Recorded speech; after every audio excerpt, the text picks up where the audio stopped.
representing Western region and also the youth in this nation. And we have also our leader, Mheshimiwa Mark Mwenje, who is also from Nairobi, Kasi, and also representing Nairobi and the interest of the youth in this nation. And we have myself representing also Nairobi and the youth in this nation. From one county to the other, using helicopters. We are hearing even most of them have bought Boeings and aeroplanes to make the move from one county to the other.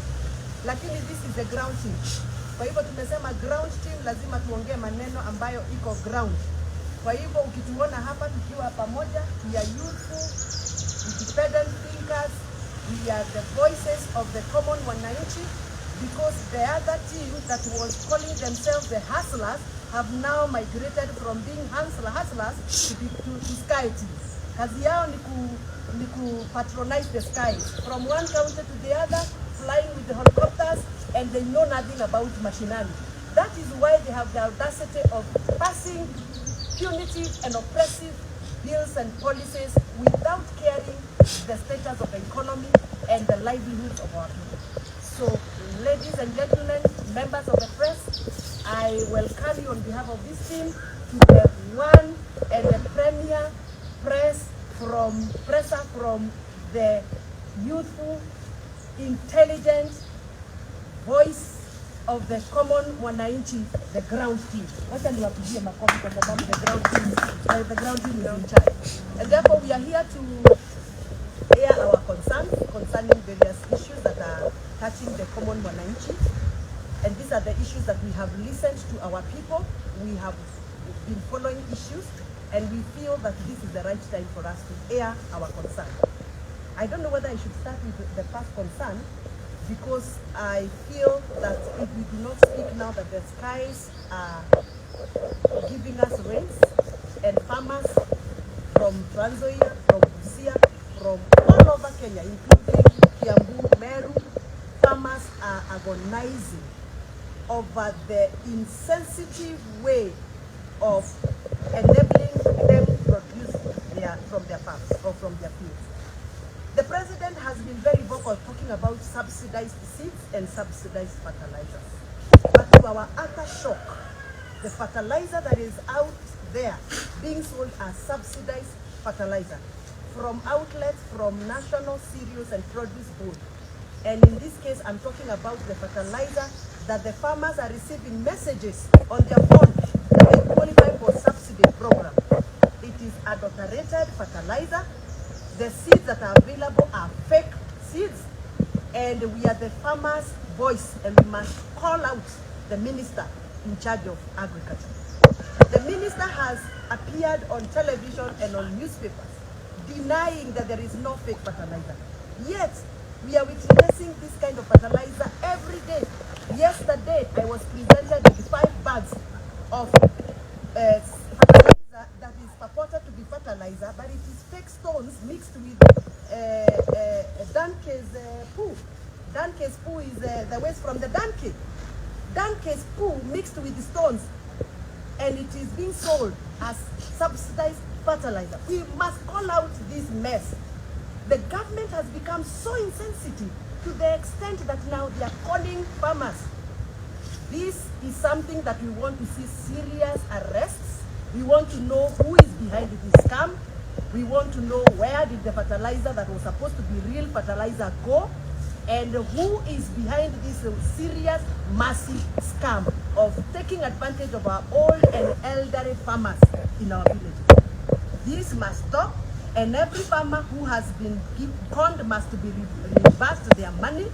Every farmer who has been sold to fake seeds must be compensated by the government. It is in line with the Kenyan constitution, the right to protection of property, that we are here speaking, so that we can make sure that the government follows and obeys the rule of law and provide the Kenyan farmers with what they are supposed to be given. So we want to know how much of that fertilizer, in terms of quantity, has been released into our villages. Because we are seeing 5 bags here, 10 bags here, 5 bags there. We want to see data from the Ministry of Agriculture. And the Minister of Agriculture, Bwana Linturi, must come out now and attack this issue, arrest this issue, and we want to see serious arrest being done. by the ministry, by the government, and by the Ministry of Interior. This issue of conmanship must stop. Our farmers must be protected. Thank you very much. Asanteni sana. As Mheshimiwa Wamuchomba has stated, that this is a team that will be on the ground. This is a team that will voice that will echo the voice of the voiceless, that will fight for the inherent and inalienable interests and rights of Kenyan citizens everywhere, wherever they are, in all the 8 regions. This is a team that comprises of youthful leadership, the generational change. And the team here, we have Mheshimiwa Caleb Amisi, all the way representing the Western region and the youth in the country, all the way from Saboti constituency. We have Mheshimiwa Wamuchomba Gathoni representing the Central region. We have Mheshimiwa Charles Nguna, CNN, representing the Eastern region. We have Mheshimiwa Amos Mwago representing from Starehe constituency, representing Nairobi and the youth in the nation.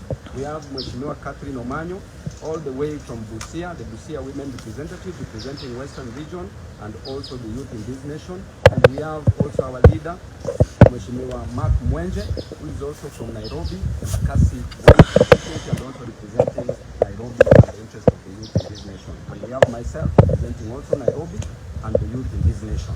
And therefore, we have issues that we will be addressing from time to time. And this is the team that is going to give direction in this country, because we have seen there is a little bit of laxity in opposition, and therefore this team will take its rightful place to ensure that the interests of Kenyans, very objectively, are fought for. Not limited to holding rallies to discuss the plight and the issues affecting Kenyans, not limited to calling for maandamanos, regional maandamanos in every county, in every constituency, in every ward. And these maandamanos will better be imagined than experienced. And today we are here to talk about various issues. After that, we will be telling you a timetable on how we'll be moving as members of the press, because we want you to be part of us. And the first issue that we want to talk about is the issue of health. Mheshimiwa Wamuchomba has talked about the issue of fertilizers and the plight of farmers in various parts of this country. All the members of parliament here will talk about different issues. I want to talk about the issue of the health crisis. Right now, doctors are striking, and this is their 14th day into their strike. We don't want the government to relax, to let the doctors strike for over 100 days that happened between the year 2016 and 2017. There was a CBA, a collective bargain agreement, that was signed between the government and the doctors. And it entailed, number one, that the doctors be paid their arrears owned by the government.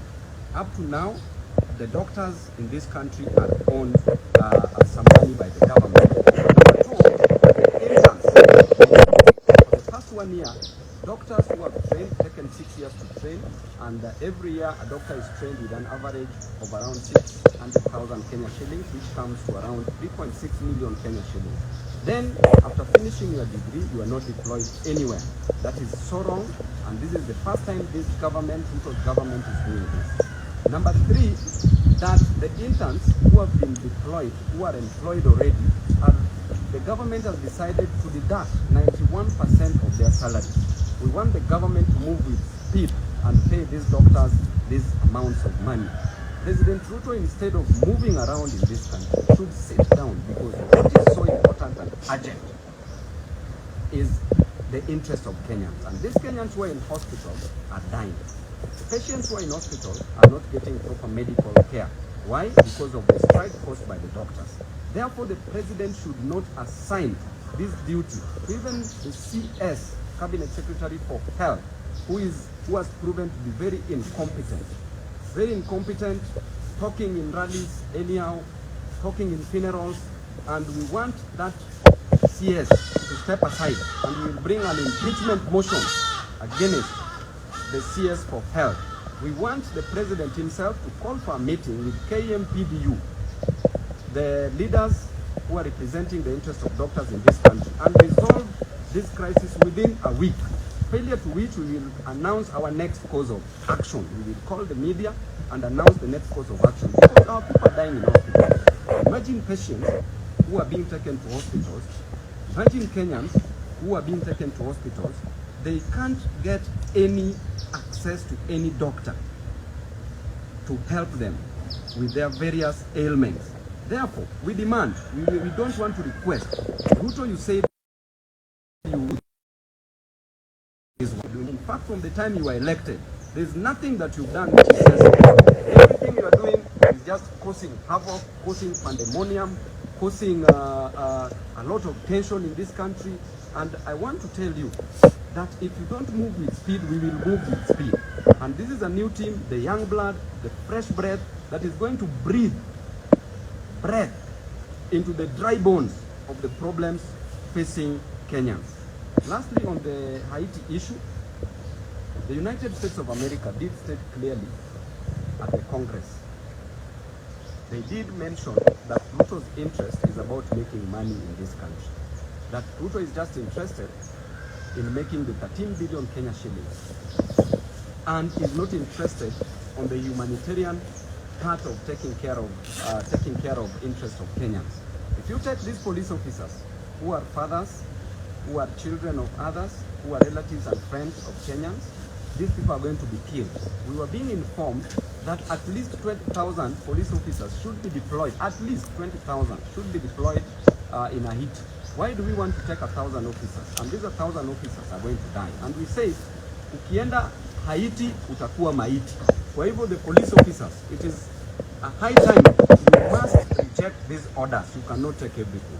Thank you very much. Let me invite Caleb Amisi to say one.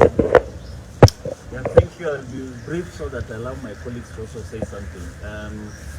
Yeah, first and foremost, this is a generational change. Every generation in this country, from the time of colonialism, from the fight for multipartyism, from the fight for promulgation of the new constitution, and to the fight for devolution, every generation has had a chance to rise up and do what needed to be done.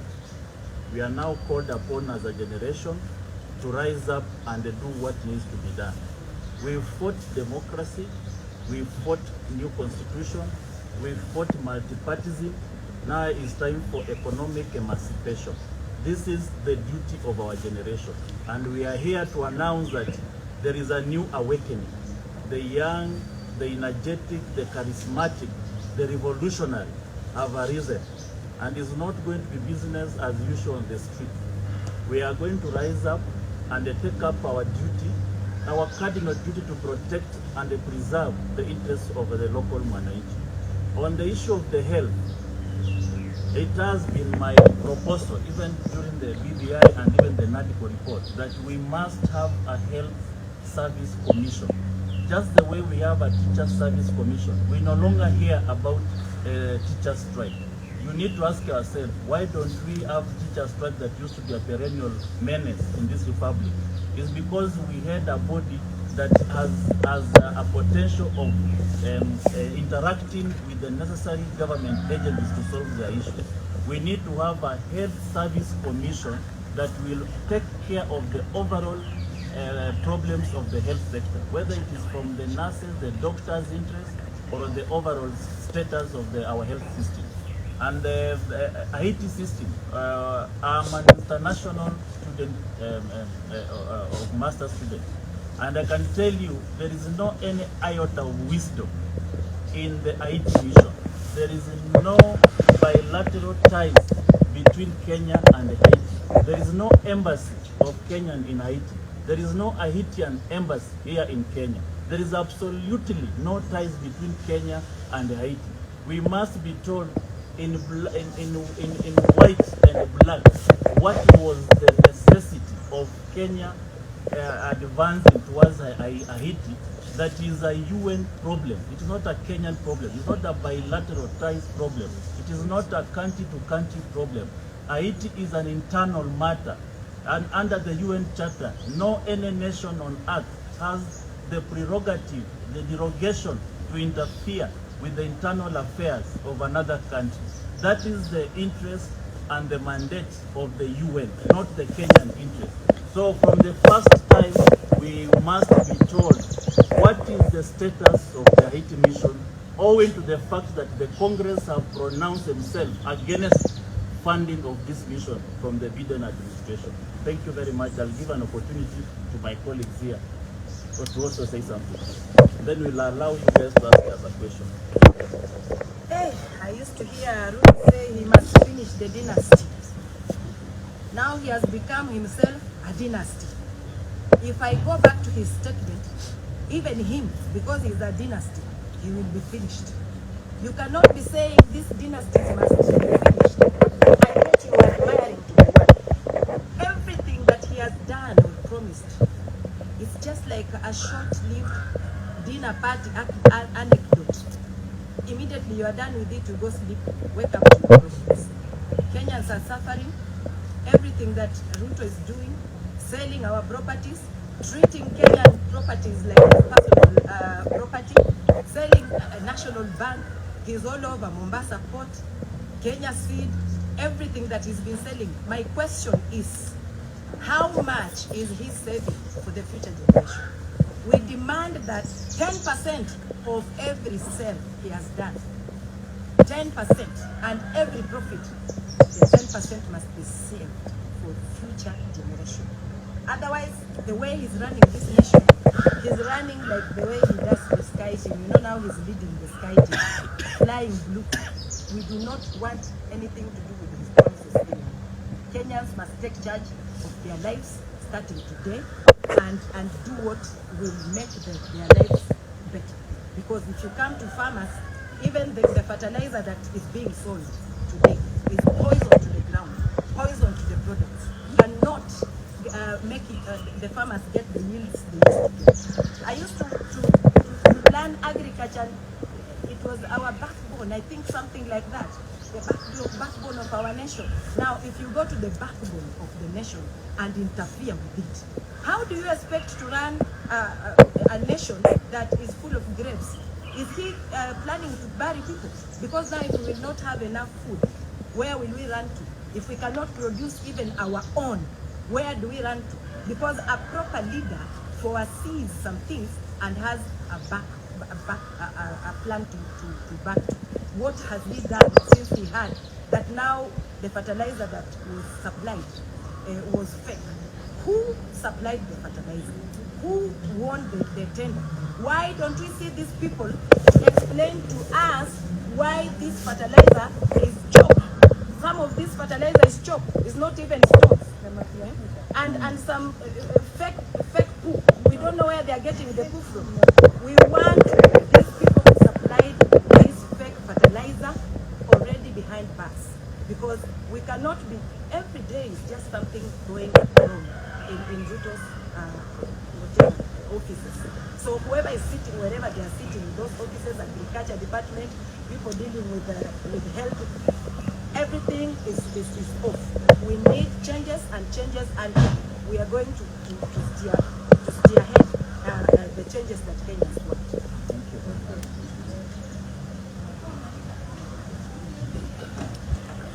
Okay, thank you.